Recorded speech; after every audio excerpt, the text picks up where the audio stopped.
Who's your audience? Yeah, that was you. The audience.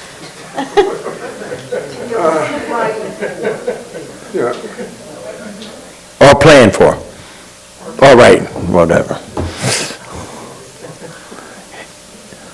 I don't make it sound simple-minded, but I personally, and I would imagine I'm hearing the same thing up here, I personally am writing for a black audience.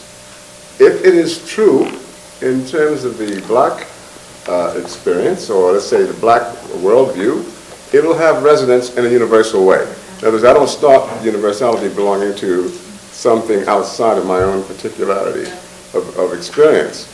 But the universal aspect begins with my own experience, my personal experience as a black male, I might add. Anybody else? Okay. Louise. Oh, thank you. I wanted to ask the painter, you talked about losing the teeth and what that meant, and I wanted to ask you what it meant.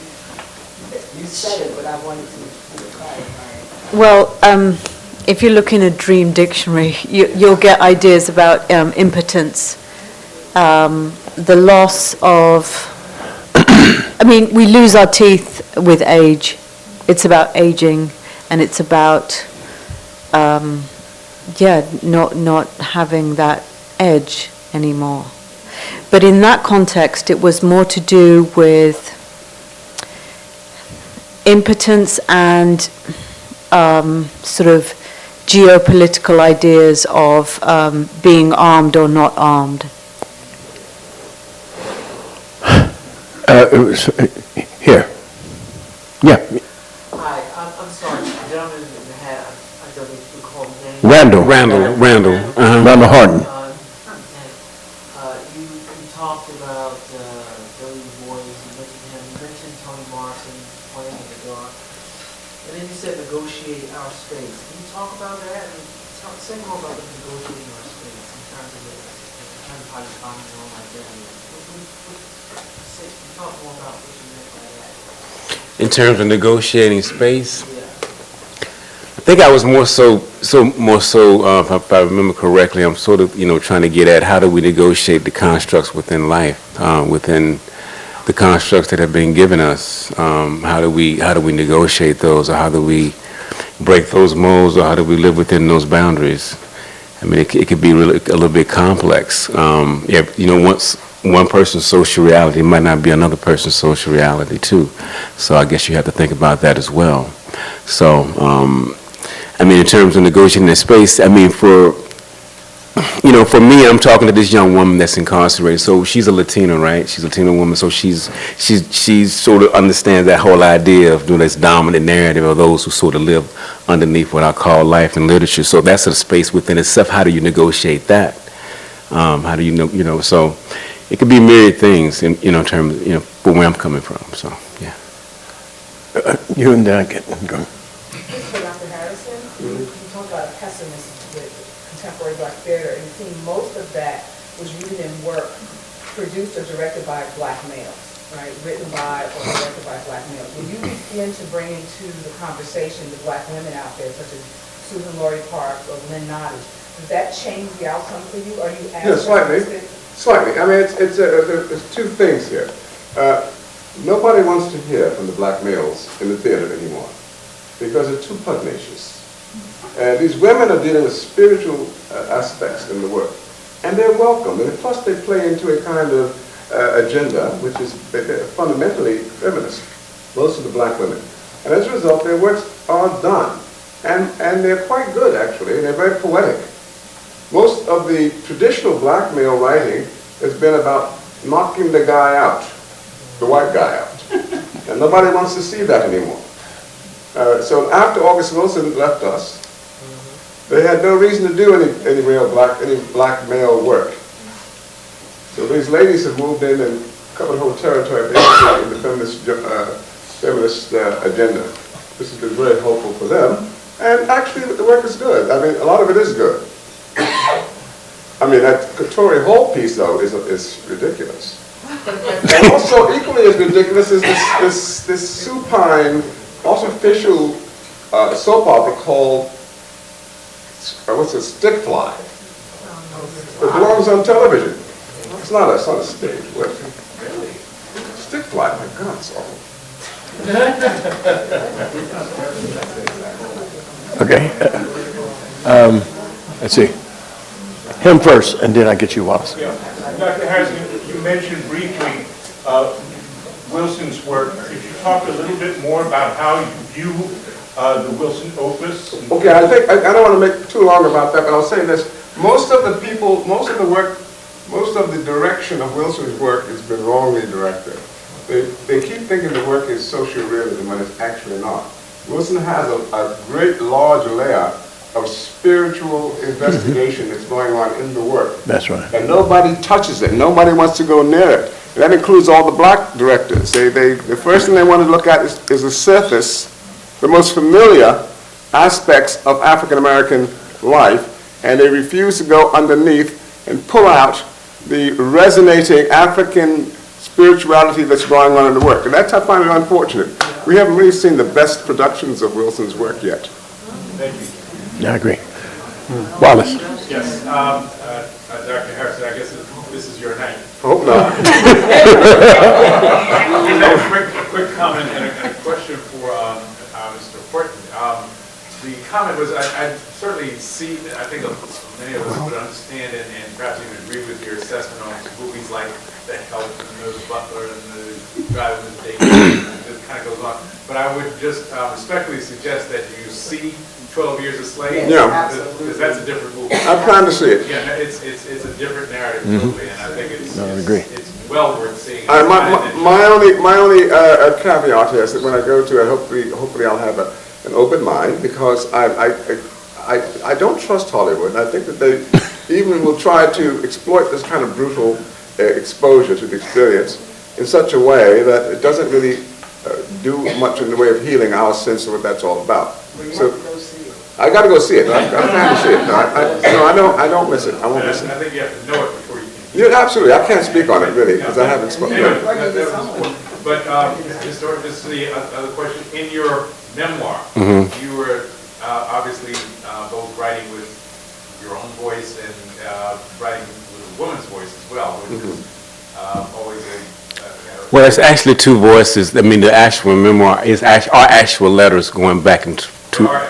Yeah, it's an actual person who I'm dealing with who has an English degrees in writing to a certain extent, so very knowledgeable in terms of books, theoretical inquiry and stuff like that. So it's sort of situated between the epistles, but then the memoir comes in sort of flashbacks, sort of like in the vein of maybe a personal Everett erasure, with a book within a book, but different subject matter altogether. Thank you. Yeah. Okay, one more. No, two. We'll do two, and that's it. Wonderful. My question is for Ed. I had a question about how. I was curious about why outer space for you is a proper backdrop for that last piece you read, especially as it relates to something like anti-black violence in Chicago. Does that have something to do with this idea, like an Afrofuturist aesthetic, where black social life can maybe only be lived safely in outer space? I was wondering if you could talk maybe a little bit more about sort of the role that astronomy is playing at these areas. So yeah.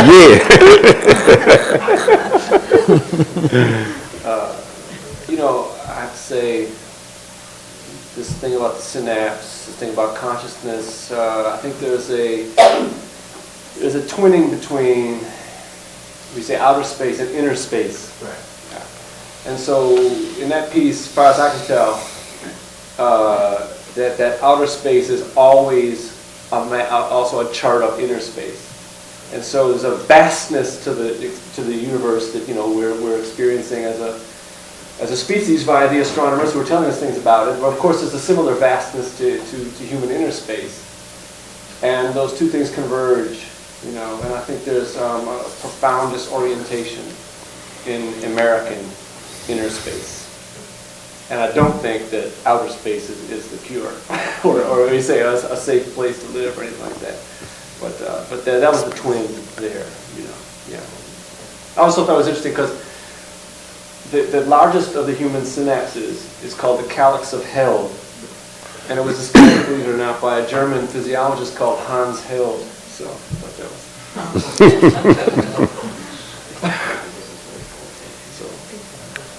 Who's the person over here? Okay. Yeah, go ahead. I loved everything I heard tonight. And, excuse me, so your name again, the gentleman with the glasses? Paul, yeah.